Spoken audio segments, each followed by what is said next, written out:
Assalamualaikum dan salam sejahtera. Kita bawakan pada anda waktu ini seperti dijanjikan Temu Bual Radio untuk kita berkongsi tentang hari ulang tahun SPRM ke-55. Dan kita berada di waktu ini di studio dan juga anda boleh tonton juga melalui live Facebook dan boleh dengarkan kami melalui frekuensi di kawasan anda. Kita bersama dengan Penolong Kanan Pesuruhjaya Kamaruddin Amripin, Pengarah Bahagian Komunikasi Strategik SPRM. Assalamualaikum. Waalaikumsalam warahmatullahi. Okey, baik. Terima kasih tuan dan kita ucapkan selamat menyambut ulang tahun SPRM ke-55 dan difahamkan sepanjang bulan Oktober ini dilangsungkan dengan pelbagai program dan juga acara dan tahun ini merupakan ulang tahun yang ke-55 bagi SPRM. Jadi kita nak tahu juga yang pertama sekali, apa tema bagi ulang tahun pada kali ini? Terima kasih DJ Hani dan juga pendengar-pendengar radio bernama. Terima kasih kepada pihak bernama kerana memberi peluang kepada SPRM untuk keluar pada petang ini, ke udara pada petang ini. Sesungguhnya SPRM ini ditubuhkan pada 1 Oktober 1967. So kalau dihitung tarikh itu, maknanya kita dah berusia 55 tahun kewujudan SPRM ini. Kita menyambut ulang tahun kita ni pada 1 Oktober 2022 dan sepanjang bulan Oktober ini pelbagai program kita aturlah. Jadi tema yang kita highlight pada tahun ini ialah berhubung dengan amanah, tegas dan adil. Ini adalah moto kita, moto SPRM. Kita gerakkan kembali, kita perjelaskan kembali kepada warga kita tentang apa itu amanah yang diberikan kepada kita, kerana sesungguhnya SPRM sebagai sebuah agensi tunggal yang diamanahkan untuk mementerah rasuah di negara ini. Tugas yang besar ini perlu kita laksanakan dengan penuh amanah, tegas dan adil. Tegas pula bermaksud bahawa penyiasatan ataupun tindakan-tindakan kita lakukan ini adalah without fear and favour. Tanpa kita takut pada mana-mana golongan, tanpa ada pressure pada mana-mana golongan, dan kita betul-betul menjalankan tugas ini berdasarkan maklumat yang kita terima. Apa sahaja tindakan kita adalah berdasarkan target group kita ialah berhubung dengan orang yang menerima atau memberi rasuah atau salah guna kuasa atau penyelewengan. Dan kita juga dalam bertindak ini kita perlu adil kepada orang yang disiasat, kepada saksi-saksi kita, kepada masyarakat juga. Kita harus bertindak adil. Itu yang kita gunakan balik moto kita sebagai satu tema tahun ini, sebenarnya di 55 tahun ini, amanah, tegas dan adil. Okey, baik, itu dia tema bagi ulang tahun SPRM ke-55, amanah, tegas dan adil. Okey, tuan, kongsi juga apa pengisian program yang dilaksanakan sepanjang sambutan untuk ulang tahun ini? Kita meraihkan ulang tahun ini seperti mana saya kata tadi pada 1 Oktober 2022. Kita bermula dengan majlis bacaan Yasin, tahlil dan doa selamat di Masjid Putrajaya. Dan juga negeri-negeri juga menjalankan program-program yang sama. Bukan saja kita fokus pada masjid, kita juga mengadakan program ini di tokong, di kuil, di gereja, untuk pelbagai kaum, pelbagai etnik, masing-masing untuk mendoakan supaya kesejahteraan ataupun kewujudan SPRM ini dapat menjalankan tugasnya dengan penuh amanah, tegas dan adil tadilah. Yang kedua, sambutan terbesar kita pada 13 Oktober yang lalu, di mana pada hari berkenaan kita mengadakan kawalan kehormatan untuk pengurusan tertinggi kita. Lepas itu kita bergerak ke Dewan Auditorium kita untuk mendengar amanat daripada Ketua Pesuruhjaya SPRM. Amanat ini kita sampaikan kepada semua warga SPRM supaya menghayati dan memahami aspirasi kenapa SPRM ini ditubuhkan dan berpegang kepada tema tadilah, amanah, tegas dan adil. Visi kita untuk mewujudkan negara Malaysia yang bebas rasuah. Ini kita kena fahami bersama oleh semua warga kita. Dan visi kita juga ialah mewujudkan SPRM ini bertaraf dunia. Ini perlu dipahami oleh semua warga kita. Dan kita mengharapkan, kita menggarapkan bahawa SPRM ini akan sentiasa relevan kepada masyarakat dan negara ini. Jadi kita kena sehaluan, bergerak sehaluan dan memahami tema yang kita pilih tadi. Dan inilah amanat yang disampaikan oleh Ketua Pesuruhjaya SPRM kepada semua warga pada hari berkenaan. Kita juga ada penganugerahan himat, pingat-pingat lah. Kita bagi pingat Himat Jaya. Yang ini seramai 11 orang pegawai kita. Kita iktiraf mereka kerana dalam melaksanakan tugas rasmi mereka, mereka ini menunjukkan prestasi yang cukup cemerlang. Bukan saja di peringkat nasional, tapi juga di peringkat antarabangsa. Seramai 11 orang warga yang kita pilih. Dan kita juga ada pingat Himat Bakti. Yang ini seramai 7 orang warga SPRM yang kita pilih kerana selain menjalankan tugas-tugas rasmi, mereka juga ini terlibat dalam aktiviti di luar dengan NGO-nya, dengan menjadi sukarelawannya, memberikan satu perkhidmatan kepada masyarakat ataupun taman dia ke jabatan di luar lah daripada tugas-tugas rasmi dia. Ini juga kita iktiraf. Maknanya work balance lah orang kata kan, antara tugas-tugas rasmi dilaksanakan dengan tugas-tugas yang di luar sana, dan kita bagi pengiktirafan pada mereka. Di samping itu juga kita mengadakan sesi wawancara yang berbahagia Tan Sri Ketua Putrajaya keluar di RTM, bicara naratif di editorial kita keluarkan di surat khabar media cetak, dia juga di bernama, dan semua ini pendekatan kita gunakan untuk melahirkan, untuk memberi penerangan kepada masyarakat tentang peranan dan fungsi SPRM tadi. Itulah antara lain sambutan yang kita laksanakan pada 13 dan akan berlanjutan sehingga pada sepanjang bulan Oktober. Okey, insya-Allah. Baik, itu pastinya pengisian yang padat yang dilangsungkan, dan pastinya selain pada memerangi rasuah dari segi operasi, di SPRM juga fokusnya terhadap langkah pencegahan bagi memastikan jenayah rasuah dapat diatasi. Boleh kita dapatkan sedikit penjelasan lanjut mengenai usaha tersebut? Peranan dan fungsi SPRM ini digariskan di bawah Seksyen 7 Akta SPRM 2009. Di sana dipecahkan kepada tiga strategi utama, iaitu penguasaan. Penguasaan ini berartinya kita melaksanakan tindakan siasatan kita, tindakan perisikan kita, mengesan kesalahan-kesalahan rasuah yang berlaku di negara ini, dan juga kita menyiasat kesalahan-kesalahan rasuah yang berlaku. Pendekatan ataupun strategi yang kedua ialah berhubung dengan pencegahan. Selain pada aspek siasatan tadi di bawah penguasaan, kita juga melaksanakan pencegahan. Sebab kita memahami bahawa orang kata apa istilah dia, mengubat itu mencegah itu lebih baik pada mengubati. Jadi konsep pencegahan itu kita laksanakan. Di bawah konsep ini kita menekankan kepada aspek penambahbaikan dalam agensi-agensi kerajaan, penambahbaikan dalam kita membuat kajian terhadap sistem prosedur kerja yang ada. Kita memberi penambahbaikan. Di samping itu kita juga ada satu lagi aspek yang tidak kurang penting lah, pendidikan anti rasuah.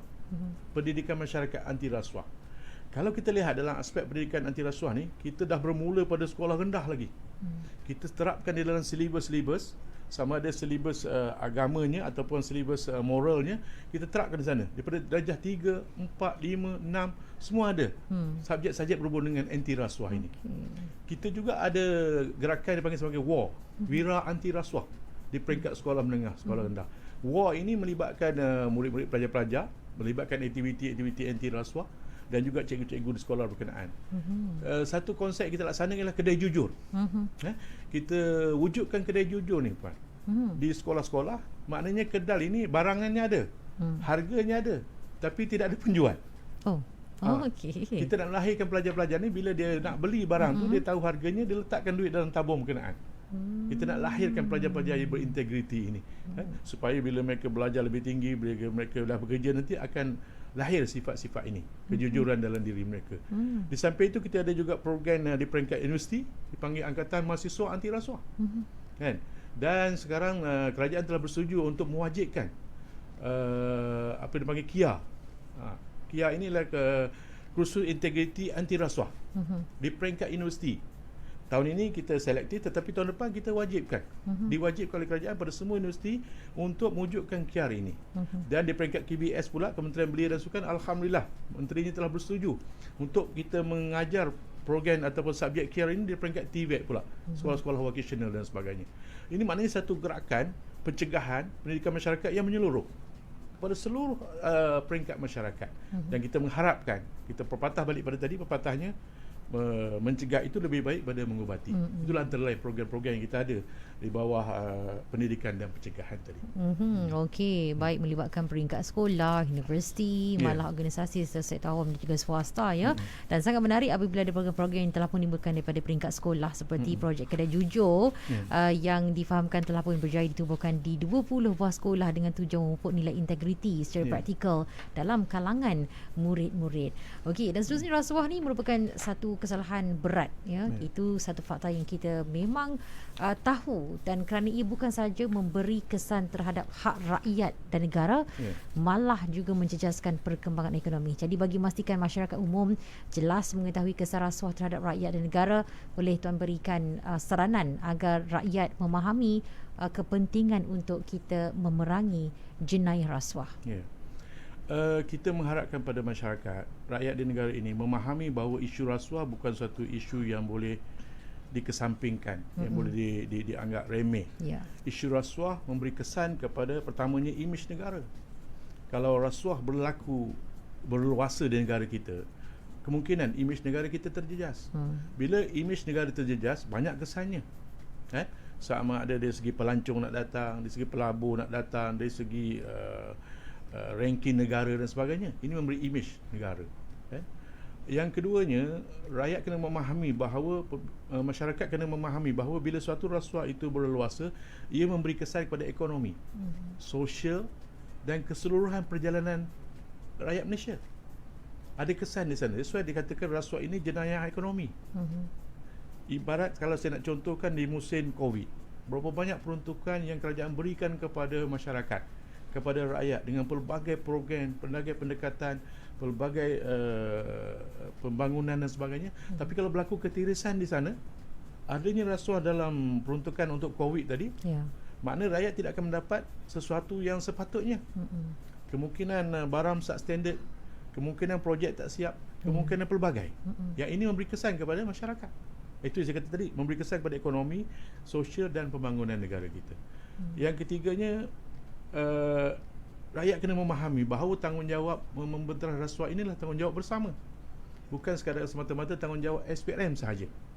Tanggungjawab ini bersama. Itulah kerana wujudnya seksyen di bawah akta kami, akta SPRM 2009, contohnya seksyen 25, kesalahan kerana gagal melaporkan. Kenapa diwujudkan kesalahan ini? Maknanya orang yang pernah diberikan rasuah wajib untuk melaporkan kepada SPRM kesalahan.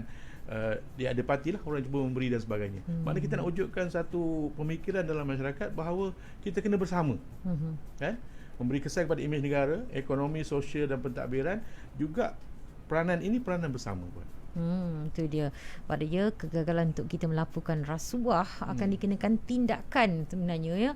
Jadi diharapkan ramailah sebenarnya dalam kalangan rakyat Malaysia dapat bekerjasama dengan SPRM untuk melaporkan kegiatan rasuah tersebut yang berlaku di tempat anda, dan kita sama-sama bertanggungjawab dalam kita memerangi secara habis-habisan jenayah rasuah ini. Baik Tuan, peranan yang harus dimainkan oleh media pula dalam usaha memerangi rasuah ini. Kita mengucap ribuan terima kasih pada pihak media selama ini yang banyak memberi sokongan, melaporkan berita-berita yang positif terhadap SPRM, terhadap tindakan-tindakan kita. Yang ini kita dapat lihat melalui tona media kita. Tona media SPRM menunjukkan sesuatu yang amat positif, laporan-laporan yang dibuat oleh pihak media. Dan cuma kita mengharapkan, kerana kita sekarang ni ada media cetak, media elektronik, dan ada media sosial belakangan ini. Media sosial ni peranannya cukup besar, mempunyai pengaruh yang amat besar. Jadi kita mengharaplah di peringkat media sosial ini memahami tujuan penubuhan SPRM, kenapa kita melaksanakan tugas-tugas kita, dan orang kata bagi fair comment lah, memberikan laporan yang tepat, yang betul, yang jitu, rujuk pada pihak SPRM dahulu sekiranya nak laporkan. Dan yang paling penting ialah jangan terlibat dengan menyebarkan berita-berita yang tak benar lah. Itu yang kita harapkan pihak media bersama dengan SPRM memain peranan. Selain pada kita kata tadi peranan masyarakat, peranan pentadbiran, media juga main peranan penting untuk kita sama-sama menghapuskan rasuah di negara kita. Okey, baik. Dan sekiranya rakyat ingin membuat aduan ataupun laporan yang berkaitan dengan rasuah ini, apa saluran yang mereka boleh gunakan? Kalau kita lihat saluran ni banyak pun. SPRM ni kita pun bergerak ikut semasa lah orang kata. Kita ada email. Email kepada SPRM boleh melalui info@sprm.gov.my. Kita ada talian bebas tol. Maknanya berada di mana pun tuan-tuan dan puan, para pendengar sekalian boleh menghubungi talian bebas tol kita 1-800 886,000. Ini betul free kita. Boleh dihubungi pada bila masa. Kita juga orang kata maklumat di hujung jari. Kita juga mengadakan aplikasi Mac Mobile, MACC Mobile. Yang ni para pendengar boleh upload daripada App Store ke, Google Store ke dan sebagainya, Google Play ke, upload dan ada itu di Mac Mobile. Ini 3 kaedah utama yang kita ada lah. Selain pada itu kita boleh hantar melalui fax. Kita juga ada sistem pengurusan aduan dipanggil sebagai CMS, itu portal aduan kita. Sampai itu kita boleh alamatkan kepada mana-mana pejabat kita lah, di pejabat di Putrajaya atau di negeri-negeri atau cawangan-cawangan kita. Dan kita juga ada melalui portal-portal SPRM pun boleh Kita merujuk di sana untuk memberikan maklumat-maklumat atau cara untuk kita melaporkan kesalahan-kesalahan rasuah tadi. Pelbagai pendekatan kita gunalah dalam menyampaikan, dalam memberi peluang kepada masyarakat untuk menyampaikan, memudahkan saluran penyampaian tadi. Okey, jadi di penghujung ini sedikit Tuan, bagi masyarakat yang rasa takut. Ni dia takut tahu. Dia dapat tahu ada kegiatan rasuah berlaku di organisasi ataupun di mana-mana tempat lokasi mereka. Dia tahu dan malah dia terpaksa membuat tugas-tugas yang tertentu dan dia tahu sumbernya dari mana, tetapi tak berani untuk melaporkan disebabkan bimbang kalau sekiranya pekerjaan tugas mereka tu akan di-jeopardize, maknanya akan terjejas. Apa pesanan masyarakat supaya tidak perlu takut? Suka pihak SPRM menyeru pada masyarakat supaya jangan gentar untuk ke depan bagi melaporkan sebarang pemberian penawaran atau apa sahaja maklumat tentang rasuah ini. Kerana selain pada akta kita, akta SPRM 2009, kerajaan juga memperuntukkan akta perlindungan saksi untuk melindungi saksi-saksi daripada sebarang tindakan dan sebagainya. Kerajaan juga menyediakan akta perlindungan pemberi maklumat kepada mereka yang datang untuk memberi maklumat tanpa terlibat dalam rasuah berkenaan. Kita lindungi di bawah akta pemberi maklumat. Ada akta yang khusus melindungi pemberi maklumat. Ataupun mereka ini untuk mengadu, menceritakan kepada kita, semuanya akan terlindung di bawah akta kita dan juga akta pemberi maklumat dan akta perlindungan saksi tadi. Kalau sekiranya dia perlukan jadi saksi dan sebagainya. So saya menyerulah kepada seluruh pendengar radio bernama dan rakyat Malaysia untuk tampil ke hadapan bagi sama-sama kita mementera rasuah di negara kita. Dan jangan takut, ada pelbagai saluran tadi yang kita dah beritahu supaya tampil ke hadapan untuk kita memastikan bahawa negara Malaysia ini betul-betul bebas rasuah. InsyaAllah. InsyaAllah. Okey, jadi seperti dinyatakan, Mandan Suruhanjaya ini akan sentiasa pastikan kerahsiaan maklumat yang diberi dan juga pemberi maklumat juga akan dilindungi serta tidak boleh didedahkan kepada mana-mana pihak dalam apa jua keadaan sekalipun. Jangan takut untuk membuat aduan, laporan dan sebagainya.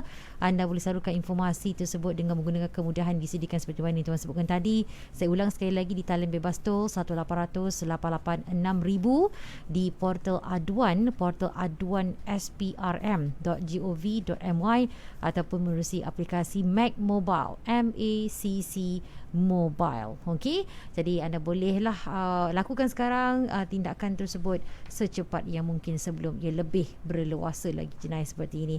Okey, Abang ucapkan terima kasih banyak-banyak kepada Penolong Kanan Pesuruhjaya Kamarudin M. Ripin, pengarah bahagian komunikasi strategik SPRM, bersama-sama kami menerusi Temu Bual Radio untuk edisi pada kali ini, pertama sekali dalam berkongsi tentang ulang tahun SPRM ke-55, dan sekali lagi kami di Benar Baru mengucapkan tahniah untuk ulang tahun yang ke-55 ini dengan temanya Amanah Tegas Adil.